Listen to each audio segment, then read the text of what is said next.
안녕하십니까, 우성민입니다. 오늘은 좀 화면이 다르죠? 제가 캠을 바꿨거든요. 그래서 좀 그 기념으로 이야기를 하나 해볼까 합니다. 그 박경환 선생님께서 진행하시는 집단에서 제가 신선한 충격을 받았던 사건이 있어서 그 얘기를 한번 해보고 싶어요. 집단원 분들이 쭉 계셨고, 그 중에서 이제 어느 분이 눈물을 흘리셨습니다.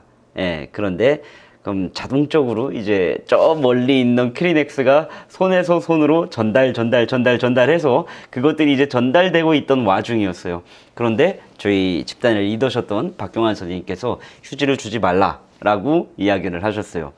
좀 의아했죠. 그리고 왜? 휴지 주는 게 배려 아니야? 다들 이렇게 생각하다 보니까 좀 의외로 느꼈던 것 같아요.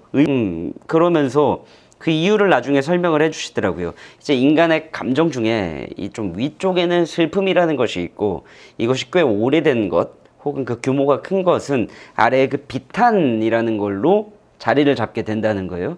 근데 이 비탄을 밖으로 쏟아낼 수 있는 기회가 마침 주어졌는데, 그때 우리가 크리넥스를 건네게 되면 오히려 그 기회를 방해하게 된다는 거죠. 아주 재미있었어요. 그리고 그게 맞는 말씀이다라고 생각을 했고요. 우리로서는 이제 그분의 눈물을 흘리는 모습이 안타깝기도 하고, 그러다 보니까 그분을 위로하고 싶기도 하고, 배려하고 싶기도 한 거예요. 하지만 그 이면에는 내가 불편한 거지. 그것도 분명히 항상 있다는 게 아니라 그것도 숨어 있을 수 있어요.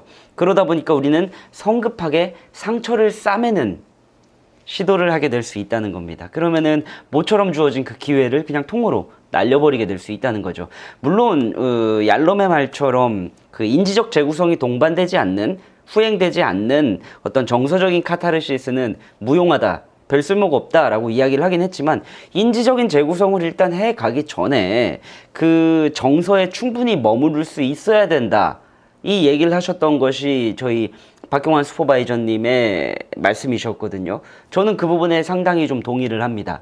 그래서 이 이야기 속에서 저는 이 컨테이닝이라는 개념이 있잖아요. 비온이 이야기했던 이 컨테이닝의 개념에 대해서 한번 또 생각을 해보게 됐는데, 처음에는 그 개념이 단지 그냥 내담자에게 따뜻하게 뭐 지지해주고 같이 견뎌주고 아닌 것 같아요. 이게 무조건 아니라는 게 아니라 그 이면에 숨어 있는 것이 상담자가 꽤나 강단이 있어야 돼요. 왜냐면 뭔가 그 정서적인 무언가를 쏟아내고 있는 내담자 혹은 집단원의 그런 장면을 바라볼 때 나도 모르게 역동이 일어서 뭔가 해주고 싶은 마음이 있는데 그걸 절제할 수 있어야 되는 거죠. 그리고 거기에 지나치게 이 몰두해가지고 내가 그 안에 빨려 들어가면 또 안 되는 거고요.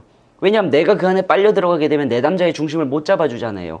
그러니까 중심을 잡으면서 상담자는 자리를 지키면서, 그러면서도 내담자에게 정서적인 지지를 보내주면서 인지적인 재구성을 꾀해갈 수 있는 어떤 그런 강단, 그런 강심장, 그러면서 영민함, 그러면서 정서적 공감 능력, 이런 것들이 모두 다 포함된 것이 컨테이닝이 아닐까, 이런 생각을 해보게 됩니다.